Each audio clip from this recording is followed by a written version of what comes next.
Welcome to the latest episode of 5 on the Floor on the 5 Reasons Sports Network. Thanks for joining us on your favorite podcast app. Apple, recommend Apple Podcasts.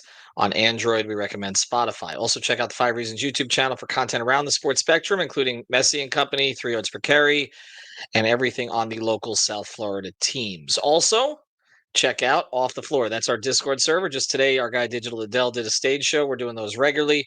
10 different channels, $2.99 per month. It's half the price of a grande. So check it out. It's Off the Floor. Link right there in the description. Bypass the Apple upcharge, and you can cancel at any time. Also, check out Prize Picks. Use the code 5 FIVE. Put down your 5, you get your 50. PrizePicks.com is the official sponsor of the 5 Reasons Sports Network on the fantasy side. It is the easiest to play. It's legal in the state of Florida, and there's plenty to play even before the NBA and NFL come back. So check it out. It's PrizePicks.com. Use the code 5. And now, today's episode. Mercy, luxurious, Heat Nation, yeah, Mercy and Lago, down to Biscayne, yeah, 5 on the floor, ride for my dogs, where here's the thing, you can check the score, hustle hard, couple scars, wearing bubble frogs, down to Biscayne. Kept the floor playing, got it all banned. Y'all seen the block, stop with one hand. And Pat we trust, Inspire have the guts. We're here to bring the heat, y'all can hang it up. Welcome to 5 on the Floor, a daily insider show on the Miami Heat and the NBA, featuring Ethan Skolnick, Greg Sylvander, Alex Toledo, Brady Hawk, and others from the 5 Reasons Sports Network. Also, make sure to subscribe to Off the Floor for the most heat anywhere.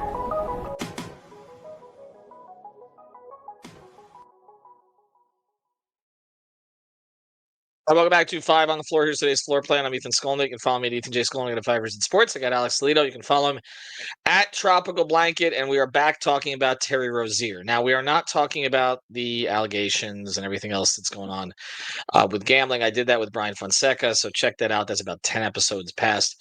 We're talking about something that ended up finding its way to some aggregation today. Was it a Yahoo report first that ended up on Dunk Central, Telephone Game? Not really sure.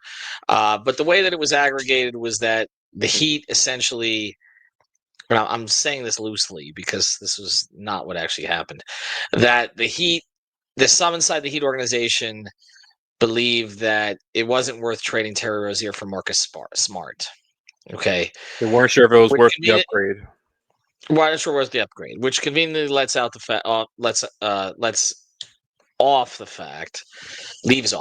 that there would be draft compensation involved there. So what we're gonna do now is we're gonna talk about whether or not you would give up draft compensation to get off of the last year of Terry Rozier's contract, which, by the way, brings us full circle because the Heat gave up draft compensation to get off the last year of Kyle Lowry's contract to get Terry Rozier.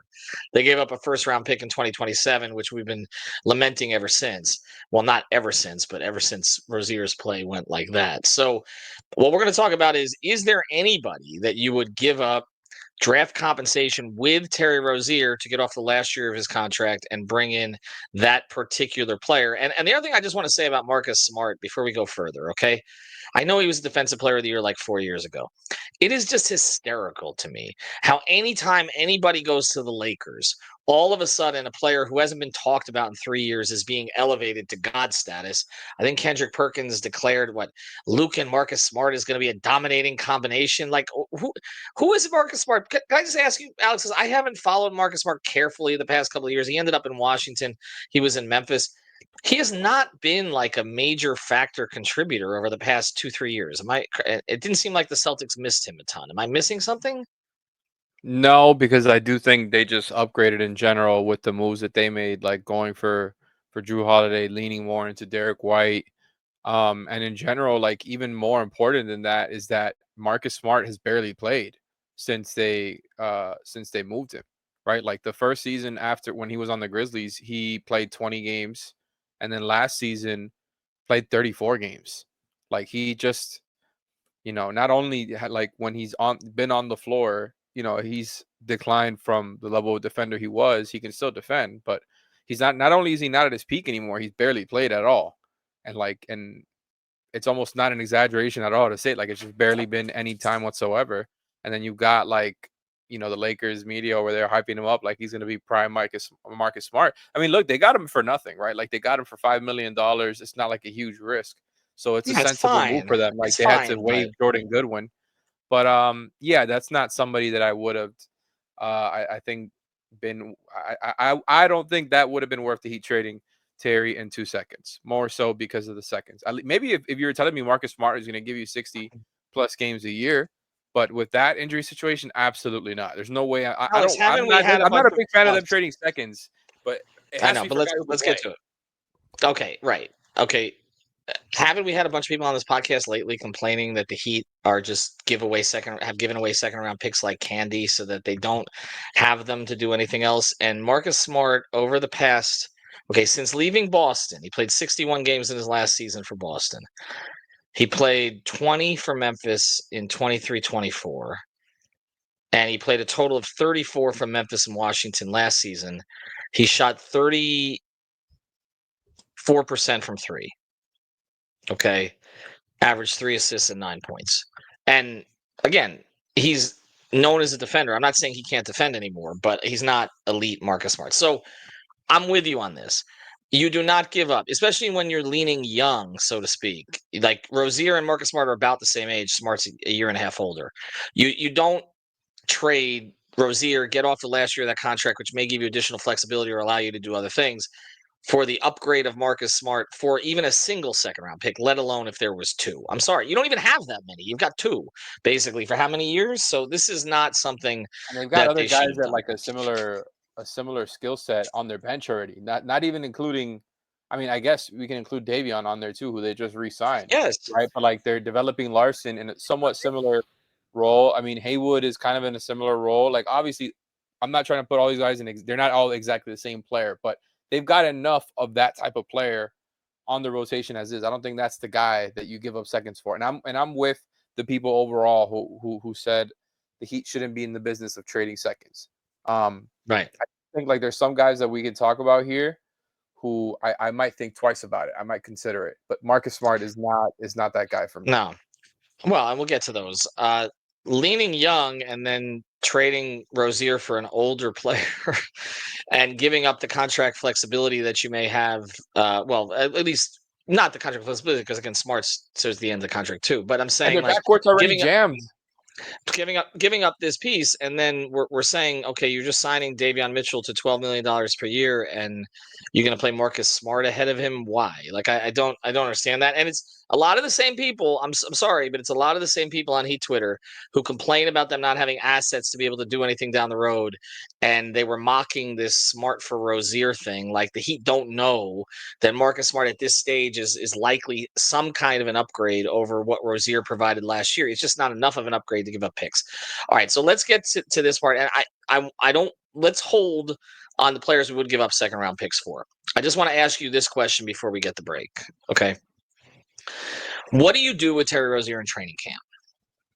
Do you give him a chance to compete for a rotation spot? You're not sending him home. I don't think there's any value in that unless this investigation explodes in some way where you have to. I don't think they're planning on doing that. I don't think they feel he's been I haven't heard anything like he's been detrimental to the team in any regard. There's no cause to send him home. He just played poorly last season, from what I can tell. Like, I don't think there's more to it. If you follow him on social media, he seems to be in good spirits. He's spending family time. He's been traveling. He's going to come to training camp at FAU. What do you do? I mean, you put him out there with the rest of the guards. You talk him up one day, and then you hope you can trade him. That's pretty much it. I think you pretty much nailed the key points right there of that strategy. Like, maybe if there was a hole in their backcourt where he could play, and maybe you could try to build him up, not to be the guy he was before, like 23 points per game. That ship has sailed so long ago. But just like to be like, okay, like he's still a rotation player, because he was so far from that last year. Like, he was truly terrible. And again, like, I don't even like talking about it anymore, because it almost feels like we're piling on.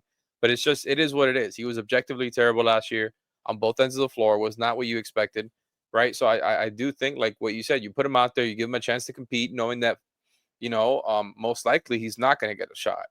What are you going to do? Like you said, he's not doing anything that's like disrupting the team. He's just going to be on that third string. Like, he went from being a guy that you were willing to trade a first round pick for, to a guy who is now a consensus third string player on a team that was historically swept from the first round. So if he, and I said this to you before the show, if there's any way that he's playing at all once the season starts, not preseason, right? That's a whole different thing. Preseason, we saw Bam and Omer start together. So that's how you know it's a completely different realm. But if we see Terry play in the regular season, I know that, man, he must be busting ass behind the scenes, because I would be shocked. He already lost his job at the end of the last season, and now their backcourt is even more jammed up. Right. Well, I can see there being a preseason game where Terry Rozier has 27 points. Like, I think that's absolutely possible in that kind of environment. We saw Gerald Green do that. Remember, Gerald Green came in that one year, and that happens in preseason. I do think there is some benefit to him looking like he remembered how to play basketball if you are trying to move him, although most teams are probably not going to be acquiring him for his skill set as much as his contract at this stage. He's not that far removed from being a guy who the Heat thought was worth a first-round pick and a big expiring contract. So there's some team that might be able to talk themselves into him contributing in some limited way this season. I just don't think it's going to be a contender of any kind that is going to put him in the rotation. And then for a bad team, I mean, most bad teams are trying to play their young players, so it doesn't really make a lot of sense for them either. So you're kind of stuck. I think they know they're kind of stuck. But again, he hasn't been a disruptive figure to his credit. And so I think they want to make it as comfortable for him on the way out the door as possible, which is where they'll go. All right. So on the other side of this, since neither you or I think it's worth giving up 2 second-round picks to get off the contract and bring in Marcus Smart for a team that's supposedly going young and has signed Davion Mitchell to $12 million a year. Let's talk about some players that it might be worth it for. Before we get to that, I want to tell you what's worth it. If you got some stiffness, you're feeling tight in your hips, again, stiff in your spine, your body's just out of alignment, this is what you do. Go to check out the Align Training Method. That's the Align Training Method by Nanette, which is offering a free 30-minute virtual movement assessment, completely free. This isn't some generic workout plan. You get a personalized breakdown of your posture, hip function, and movement patterns so you can train smarter, avoid injury, and move better overall. It's great for anyone who's working through pain. We know we got a lot of weekend warriors in our audience coming back from injury or just looking to reset their body mechanics. Head to thevaulttraining.online. Check it out. It's thevaulttraining.online to book your session. The Align Training Method by Nanette, is where smarter movement begins. Okay, let's discuss who it might be worth it for and who might be out there. We've done 1 million DeMar DeRozan episodes. There's all these rumors about DeRozan being involved in a Kuminga trade, possibly, and that it's a lot of the same people who have been wrong about a lot of stuff. But there's also some stuff coming out of Sacramento, so I tend to believe that a little bit more, that DeRozan would be open to being traded, and that even as far as sort of an agreement behind the scenes about that. I can't confirm that. But it's related to this Kuminga situation, which has just dragged, because if you don't know what's going on with Kuminga and Golden State, the Heat got pulled into that mostly because Kuminga's agent and others around him have been trying to set a market for Kuminga that doesn't really exist. He's a restricted free agent. His own coach doesn't really want to play him a lot. He's got talent. You and I did an episode about him, but he just doesn't have the cachet or the track record to get the kind of money that he wants right now. And again, the restricted free agent market has been totally frozen. I don't think anybody's gotten an offer. I don't think any of the restricted free agents. It's a total joke part of free agency. So the idea is he could go back to Golden State, which he doesn't seem like he wants to do, or some team can make a bid for him. And it's Sacramento. To me, they're the perfect team to make a move for Kuminga. Like, they are, everything they've done historically says they would go after a guy like Kuminga. Okay. So if they were to do that, then DeRozan could be involved in some way and being moved out of Sacramento. But I guess, Alex, the deal is, if it doesn't happen, then maybe Miami could get in on the mix for DeMar for, like, again, the 30th time. Let me just ask you this. If all it took was Rozier's expiring, we know DeMar's limitations, or not limitations, but fit issues, all the rest of this. You've since added Norm Powell. You still have Wiggins. So I don't really even know how this would work. But the guy's an accomplished NBA player. I mean, nobody can argue that. He's a good dude, and he's wanted to be, he's had interest in Miami for a while. They've had interest in him. If all it took was Rozier in 2 seconds, as much as we talk about the value of seconds now, would you do it? This is one Contracts that I match. would. Yeah, I would definitely consider. Not only do the contracts matter, but like this one specifically would get them under the luxury tax line.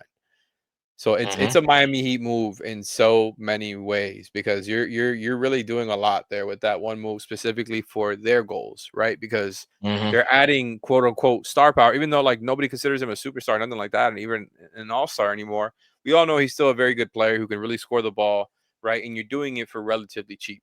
Not only that, you're Yeah. getting under the tax line with that same move and getting off this Mhm. guy who's just been nothing but like bad for you for the most part since you acquired him. And it's like, okay, at least you're Mm. turning this and some seconds, which we already kind of don't care about, right? Like we're turning this and some seconds, right? And we're gonna get a good player out of it. The value of the move is good. Like if you can get Yeah. in general, like in a vacuum, right? Hmm. Hmm. Ignoring team context, all that, the move is good. The problem is, like you mentioned earlier, once you start factoring in for all the people who you're going to have to give usage to, even if you're bringing DeMar off the bench, which I think would be the most logical thing to do. Yeah. I don't think you start him over Wiggins. I don't think I you think he's send your sixth Powell to man. the bench Yeah. for DeMar. Just wait, Alex. Just wait till he's starting at the 4. Yeah, or that's the other one is he's starting with Wiggins and Ware is going to the Hmm. bench. That I'm sure Hmm. a lot of Hmm. people would love that one. No, but in all reality, I think the We best both see bet that would coming, be don't we? Isn't that what would happen? Demar played 4 in San Antonio. see that lineup. Yeah, because Wiggins Yeah. Wiggins guards threes better for sure than Yeah. DeRozan does, and he's probably more of a 4 on defense at this point against small fours, I should say, not against like Hmm. two big lineups. But in general, I think it's less about that and more just like okay, whatever. Like they're willing to take the gamble of like, hey, maybe we get the diminishing returns from DeMar, and you're just getting like like 15 points per game on him because even if you're playing him a good amount of minutes, still he has to share the ball with so many other guys, which he's kind of already doing in Sacramento. So maybe I should have looked up his numbers in Sacramento. I think he still averaged like 20, 21, despite Yeah, all he's the, played. all He the played guys with. he was He sharing the played ball with. with. He played with Levine before, so Levine coming in like was just and then obviously you had Sabonis with him. Here's the A thing about weird fit. Demar, and again we've talked about it so many times. It is a weird fit. It's also a weird fit from an age perspective. We're saying lean young. Forget Larson playing. If that happens, I think there's less minutes probably for Jovic, or less. I would say less minutes, less usage for Jovic if you bring Demar in. Mm-hmm. You're probably closer to a Wiggins trade, I would think. But again, if you're going to swap out Wiggins for DeRozan, you're getting a little worse on defense, provided that Wiggins plays to his capability on defense. I mean, And you're also closing the door on minutes for Jaquez, minutes for yes, Kaspers. I know it's not the same position, but it's just like it's another spot in right. the rotation and a bunch of minutes that you're allocating. And You, Haywood, you might be closing the although door on Haywood's in the last year of his contract. yeah, you've got Haywood, you've got Mhm. Fontecchi, you've got Larson, and I feel like one or two of those guys wouldn't play also I as don't a think they result. care as much about the Fontecchio factor, but because I mean, Yeah, again, but I'm just thinking about everybody in that position class, basically, how it I, affect the I, I, rotation. I get it. Mhm. It does create some confusion there, but it's also one of those things that if you would look at their offseason then just on paper, you'd be like, you gave up Kevin Love, Kyle Anderson, and Terry Rozier and a couple of seconds, and you got DeRozan and Norm Powell, 2 guys who can get you 20 on any given night to help Tyler and Bam carry the offense, also allow Bam to just focus on the defensive end. Like on paper, yeah. I mean, yes, you make the move. It's kind of like the Powell move. Like there's really no catch to it at all from the Heat's perspective.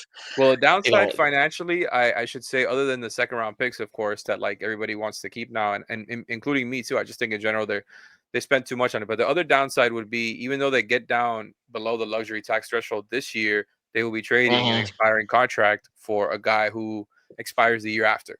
And is that a that's another reasonable year. deal, right? Like he's not on this crazy albatross of a deal. I No, think DeRozan 25. at 25 mil Yeah, is solid as yeah, hell. But it's just been that reported goal of theirs that they want to clear the books, even if like, I'm not like huge on the 2026 free agency. That's just kind of what they want to do. So if they don't trade Wiggins and acquire DeRozan, they went right. completely the other direction.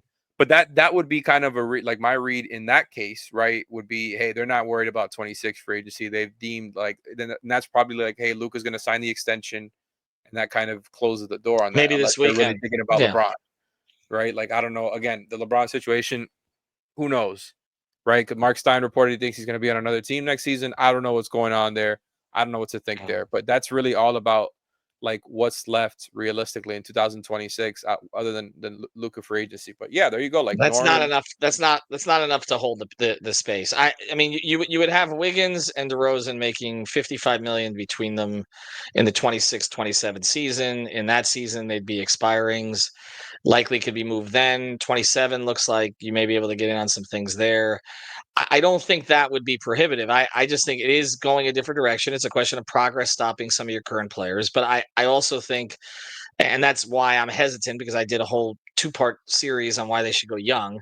But I mean, it's I don't another want to thing. go Like, you're gonna young. get it if you're gonna get a guy for nothing, who's a proven NBA player, who's not going to create waves in your locker room. Like, I kind of get it. All right, before we get out of here, though, is there anybody else?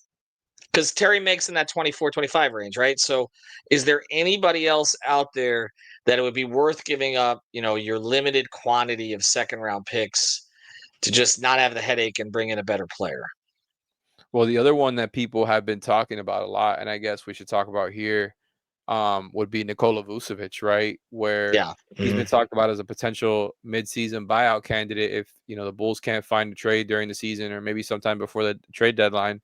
Um, so it sounds like that's one where, like, the Rosen thing, I don't know what the Kings would be asking for, but if the Bulls are talking about potentially buying him out at some point, if all else fails, like, I'm assuming he could probably be They had take a for an couple expiring seconds. in a couple Yeah. seconds. Yeah, just like, why not? Yeah. It's gotta add a couple of seconds for a guy we're gonna release anyways. And I'm not necessarily like, he's a good player, right? Like, he averaged Yeah, he 18 and is. 10 last year. You'd be having him off the bench. That's a luxury, right? Unless you're talking about starting him, that's a It's whole a Hall of different. Famer against the Heat, by the way. Or he was Yeah. anyway.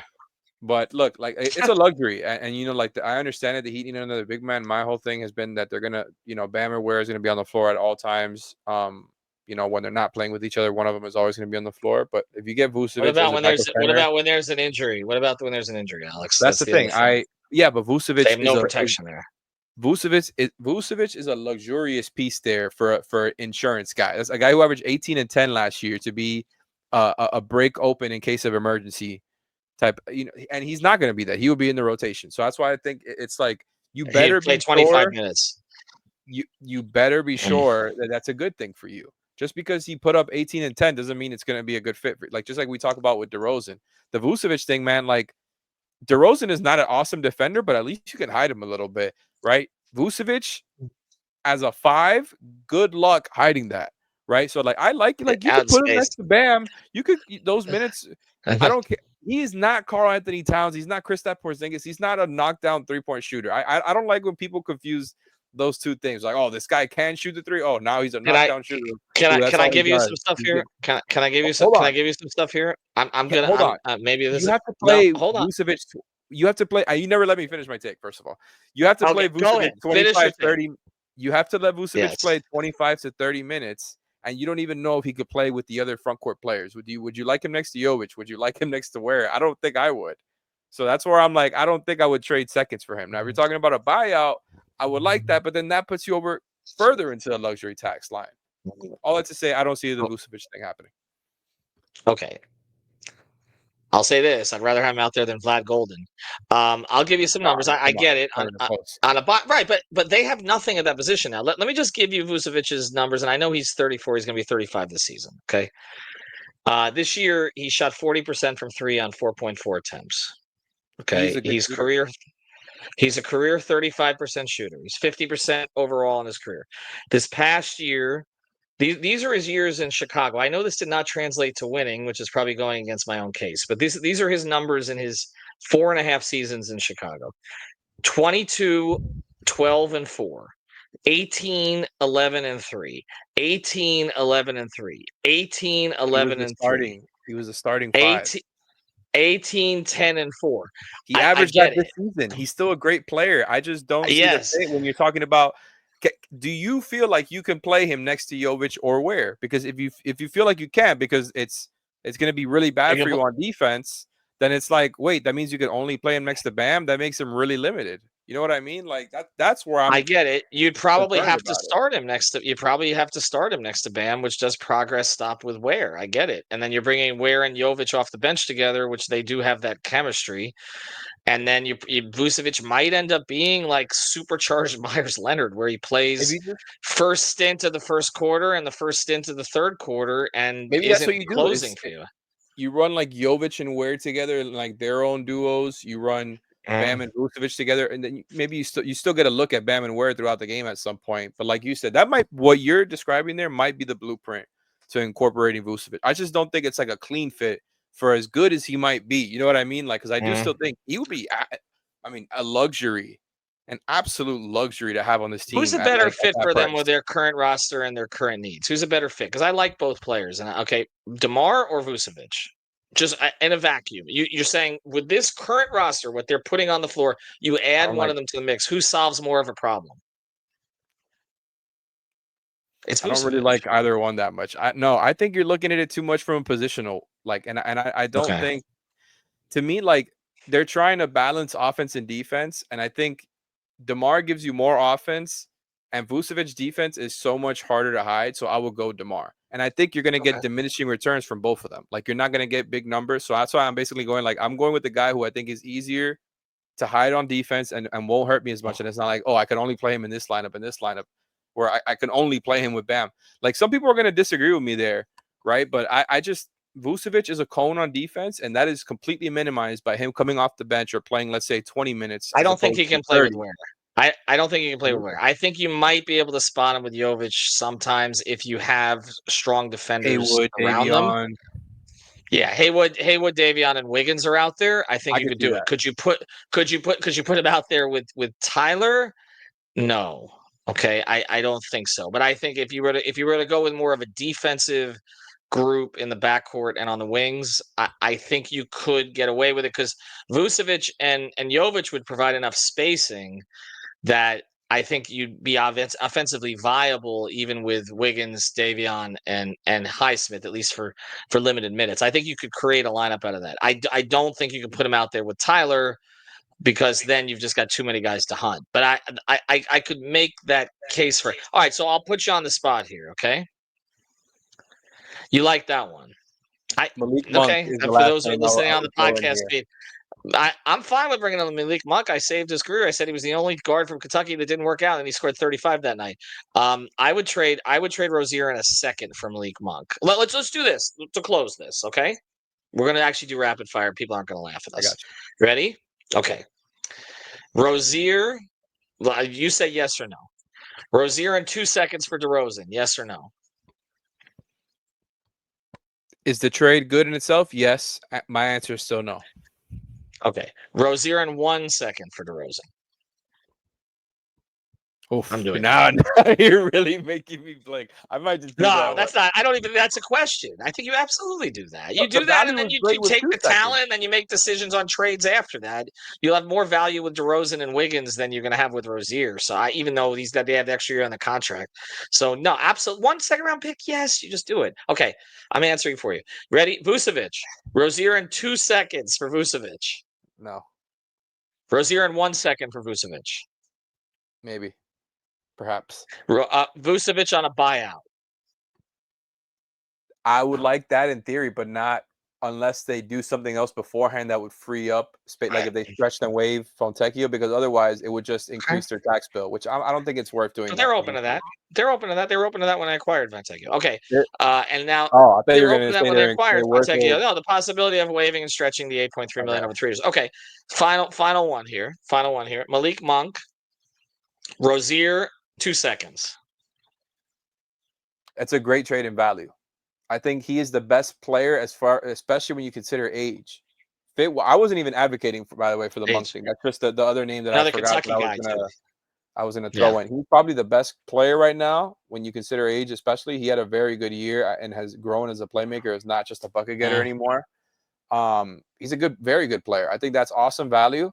But then that's a really weird fit just because you just acquired another two, right? And then you have the Tyler situation going on. I don't know how many of these guys can be able to play together. So again, I think it's the same answer for about all of them. It's like once you get down to 1 second, I might just say Rozier in a second, I would do for any of the three of them. That's exactly what I was going to say. Is that it kind of gets down to it where it's like 2 seconds. I don't know if it's worth it. 1 second, it's almost like too much to pass up. You know. Yeah, I think Rozier in a second. I would look at And any they of all those, get but you I under the think luxury tax line. correct. Rozier in a second. I would not have done for Marcus Smart. So let's just end that. Right? That one doesn't make any sense. Of the four Yeah. players, Marcus Smart at this stage has the least utility to them. I think, even though a couple of them are weird fits, and Monk would crowd the backcourt. I just think he has the least utility. So it's Smart. All right, there we are. How do we get 30 minutes out of this? Thank you. The Terry Rozier, the gift that keeps on giving. Check out our sponsors. As always, also Off the Floor. Get on Off the Floor. We'll be doing more meaningless stage shows like this. Have a good one, everybody. We did rapid fire. Listen to the Five We on the did it. Floor on the 5 Reasons Sports Network. After all, someone needs to listen to my dad.